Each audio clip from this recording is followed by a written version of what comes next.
Hi friends, எல்லாருக்கும் வணக்கம். Amudha teacher first ஸ்டாண்டர்ட்லேருந்து தேர்ட் ஸ்டாண்டர்ட் வரைக்கும் கிளாஸ் எடுத்துகிட்டு இருந்தாங்க. இவங்க நம்ம வீட்டு மேலே ஃபஸ்ட் ஃப்ளோரில் தான் ரெண்ட்டுக்கு இருந்தாங்க. தினமும் காலையில் ஸ்கூலுக்கு போகும்போது அவ்வளோ பளிச்சுன்னு போவாங்க. ஏன்னா இப்போது பப்ளிக் செக்டாரில் ஒர்க் பண்ணுற ஆளுங்கள்லாம் பார்த்திங்கன்னா அந்த காஸ்டியூமு, அந்த ஹேர் ஸ்டைலு, அந்த மாதிரி ட்ரெஸ்லாம் பண்ணிவிட்டு நல்லா நீட்டாக போவாங்க. அமுதாவும் அந்த மாதிரி தான். ஒரு நாளும் ஒரு விதமாக அழகாக தெரிவாங்க. இவங்க நடந்து போகும்போது அவங்களோட பின்புறத்தை பார்த்து நான் ரசிக்காத நாளே கிடையாது. இவங்க ஹஸ்பண்ட் பார்த்திங்கன்னா அவர் கோயம்புத்தூரில் வேலை செஞ்சுட்டு இருந்தார். நாங்கள் இருக்கிறது சென்னையில். மாதத்துக்கு ஒரு தடவை அவர் வீட்டுக்கு வருவார். இவங்க பையன் 5வது படிச்சுட்டு இருந்தான். ஒரு நாள் ஸ்கூலுக்கு ரொம்ப நேரம் ஆயிடுச்சு. அதனால் அமுதா டீச்சரு, ஐயோ ரொம்ப டைம் ஆகிடுச்சு, கொஞ்சம் ஸ்கூல்கிட்ட ட்ராப் பண்ணிடுறியா அப்படின்னு கேட்டாங்க. அதுக்கு என்ன, வாங்க டீச்சர்னு சொல்லிட்டு நான் பைக்கில் கொண்டு போயிருந்தேன். போயிட்டே இருக்கும்போது அங்கே ஸ்பீட் பிரேக்கர்லாம் வந்தது. அப்போது டீச்சரும் அந்த ஸ்பீட் பிரேக்கரில் அப்படியே என் மேலே சாஞ்சாங்க. மாம்பழங்கள் அப்படியே என் முதுகில் தடவ ஆரம்பிச்சுது. என்னடா அது, நல்லா இவ்வளோ கனமாக இருக்குது, நல்லா வேலை செய்யலையோ அதனால் இப்படி இருக்குது அப்படின்னு சொல்லிட்டு, சரி அந்த சந்தோஷத்தை நினச்சிக்கிட்டு அப்படியே ஸ்கூல்கிட்ட போய் ட்ராப் பண்ணதுக்கப்புறம் நான் கேட்டேன், சாயங்காலம் எத்தனை மணிக்கு வரட்டும் அப்படின்னு. ஐயோ உனக்கு எது கஷ்டம் அப்படின்னாங்க. இல்லை பாவம் நீங்கள் நடந்து வருவீங்களே அப்படின்னு. சரி என் நம்பர் இருக்குல்ல உங்ககிட்டன்னாங்க. இருந்தது, ஆனால் இப்போது இல்லை, வேறு மொபைல் மாற்றிட்டேன் அப்படின்னு. சரி நோட் பண்ணிங்கன்னு சொல்லிட்டு நம்பர் கொடுத்தாங்க. நானும் என் நம்பர் கொடுத்துட்டேன். அவங்க ஒன்று நான் ஒரு 4 மணிக்காக கால் பண்ணுறேன் அப்படின்னாங்க. நானும் ஃபோனுக்காக வெயிட் பண்ணிகிட்டு இருந்தேன். இப்போது அமுதா கால் பண்ணால் நல்லாயிருக்கும் அப்படின்னு சொல்லிட்டு ஒரு 4:15க்கு கால் பண்ணாங்க. ரெடியா, நான் ஸ்கூல்கிட்ட தான் இருக்கேன் அப்படின்னாங்க.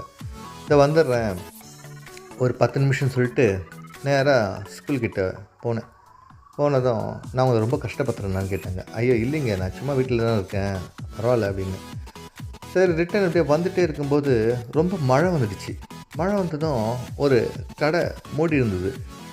அந்த கடைக்கிட்ட போய் நின்றுக்கிட்டோம். மழை நின்று போகலாமே சொல்லிட்டு. அப்போது அமுதாவை கேட்டேன், எப்போ வராரு உங்கள் வீட்டுக்காருன்னு கேட்டேன். அவர் மாதத்துக்கு ஒரு தாட்டி தானே வராரு அப்படின்னாங்க. வந்தவொடனே என்ன ஒரு மாதம் பசி அப்படின்னா ஒன்றே, அதெல்லாம் எதுவும் இல்லை, அதெல்லாம் கல்யாணம் ஆன புதுசில் தான். இப்போ தான் பையன் 5வது படிக்கிறானே, இந்த நேரத்தில் எதுவுமே கிடையாது. அவர் வருவார், நான் அவருக்கு பிடிச்சமானு சமைச்சு தருவேன், சாப்பிடுவார், நல்லா ரெஸ்ட் எடுப்பார். அதுக்கப்புறம் பையனை கூப்பிட்டு ஏதாவது ஷாப்பிங் போயிட்டு அதுக்கப்புறம் ஊருக்கு போயிடுவார். இப்படி தான் இருக்குது என் நிலமை அப்படின்னாங்க. நான் ஒன்று சொன்னேன், இல்லை டீச்சர், நீங்கள் இந்த வயசுலேயும் இவ்வளோ நல்லா இருக்கிறீங்களே, எவ்வளோ அழகாக இருக்கீங்க, உங்களுக்கு என்ன ஒரு 40 வயசு இருக்குமான்னு கேட்டேன். 41ன்னாங்க. நல்லா இருக்கீங்க, அதுவும் நீங்கள் போகிற ட்ரெஸ்ஸு, உங்கள் பெர்ஃப்யூம் வாசனை எல்லாமே சூப்பராக இருக்குன்னு. நிஜமாவா அப்படின்னாங்க. ஆமான்னு. சரி மழை நிற்கிற மாதிரி தெரில, நம்ம நனைஞ்சிக்கிட்டே போயிடலாமா அப்படின்னாங்க. சரி வாங்கன்னு சொல்லிவிட்டு அப்படியே மழையிலே பைக்கில் வந்தோம் வீட்டுக்கு வந்ததும், சரி டீச்சர் நீங்கள் போங்க, நான் போயிட்டு நான் ஃப்ரெஷ்ஷப் ஆகிறேன்னு சொல்லிட்டு சொன்னேன். இவங்க மேலே போனதுமே ஃபோன் பண்ணாங்க. என்ன டீச்சருன்னு, என் ஹேண்ட்பேக்கு உன்னோட பைக்கு சைடில் மாட்டியிருந்தேன் போல் இருக்குது அப்படின்னாங்க. சரி இருங்க கொண்டு வரேன்னு சொல்லிவிட்டு அந்த வண்டியில் இந்த ஹேண்ட்பேக்கை எடுத்துக்கிட்டு மாடி மேலே போனதும் இவங்க ட்ரெஸ்ஸை மாற்றிட்டு இருந்தாங்க. அப்படியே பாவாடை ஜாக்கெட்டோடு இருந்தாங்க. அதை பார்த்ததும் என்னால் என்ன சொல்கிறேனே தெரில. ஒரு 5 நிமிஷம் அப்படியே பார்த்துக்கிட்டே இருந்தேன். உடனே அமுதாவும் என்னை பார்த்தா, ஐயோ வந்துட்டியா, சரி உக்காரு கொஞ்ச நேரம் அப்படின்னா. சரி அப்படின்னு சொல்லிட்டு நான் அப்படியே சோஃபாவில் உக்காந்தேன். இவங்க ஒன்று அதெல்லாம் ரெடி பண்ணிவிட்டு வந்தாங்க. வந்ததும் மொத்தம் பார்த்துட்டியான்னாங்க. இல்லை பாதி தான் பார்த்தேன், திடீர்னு வந்தேன்லன்னு. ஒன்று சிரிக்க ஆரம்பிச்சுட்டு, சரி விடு, நீ வரும்னு எனக்கு என்ன தெரியும், நான் பேக் எடுத்துன்னு சொன்னேன், நீ எடுத்துகிட்டு ஒரு 1/2 மணி நேரம் கழித்து வரும்னு பார்த்தேன் அப்படின்னாங்க. சரின்னு சொல்லிட்டு காஃபி சாப்பிட்றியான்னு கேட்டாங்க. சரி இவங்க கூட ஒரு 5 நிமிஷம் அப்படியே டைம் பாஸ் பண்ணலாமேன்னு சொல்லிட்டு, சரி அப்படின்னு சொன்னேன். இவங்க போயிட்டு காஃபி ரெடி பண்ணிட்டு வந்தாங்க. வந்ததும் டீச்சரோட இடுப்பையே பார்த்துருந்தேன். நல்லா இருக்காளே அப்படின்னு சொல்லிட்டு. உடனே கேட்டாங்க, "ஏன் அப்படி பார்க்குற?" அப்படின்னாங்க. "இல்ல நீங்க அழகுன்னு தெரியும். ஆனா இப்போ வந்து ரொம்ப அழகா இருக்கிறீங்க" அப்படின்னேன். "ஏன்?" அப்படின்னாங்க. "தெரியல பார்த்தோன்னே நல்லா வேலை செய்யணும் போல இருக்கு. நீங்க என்ன சொல்றீங்க? உங்க வீட்டுக்காரர் வேலையே செய்றதில்ல. வராரு போறாருன்றீங்க. எனக்கு ஒரு வாய்ப்பு குடுத்தீங்கன்னா வேலை செய்யலாமே" அப்படின்னேன். "பையன் வேற இருக்கான். என்ன பண்ணுறது?" அப்படின்னாங்க. "பையன் எங்கே டியூஷனுக்கு எங்கேயும் போகலையா?" அப்படின்னேன். "அவன் டியூஷனுக்கு இன்றைக்கி போகல. இன்றைக்கி மழை வருதுல்ல" அப்படின்னாங்க. "சரி நாளைக்கு" அப்படின்னேன். "சரி அப்போ நாளைக்கு நான் ஸ்கூல் ஆஃப் டே லீவ் போட்டுடுறேன். ஓகேவா? அங்கேருந்து நான் ஃபோன் பண்ணுறேன். நீ வந்துரு" அப்படின்னாங்க. அதே மாரி அடுத்த நாள் மத்தியானம் 1:30 மணிக்கு ஃபோன் பண்ணாங்க அமுதா டீச்சர். நானும் ஸ்கூல் கிட்ட போனேன். போனதும் "போலாமா?" அப்படின்னு சொல்லிட்டு வரும்போது என் தோள் மேலே கை வச்சுட்டே வந்தாங்க. நான் ஒண்ணு யோசித்தேன். முன்னெல்லாம் அப்படியே சும்மா உட்காருவாங்க. இப்போது நல்லா ஃப்ரெண்ட்ஷிப் ஆனதும் தோள் மேலே கை வச்சுட்டு வராங்கன்னு சொல்லிட்டு, "என்ன டீச்சர்ன்னு?" "ஒன்றும் இல்லை" அப்படின்னாங்க. சரின்னு சொல்லிட்டு அப்படியே வீட்டுக்கு வந்தோம்.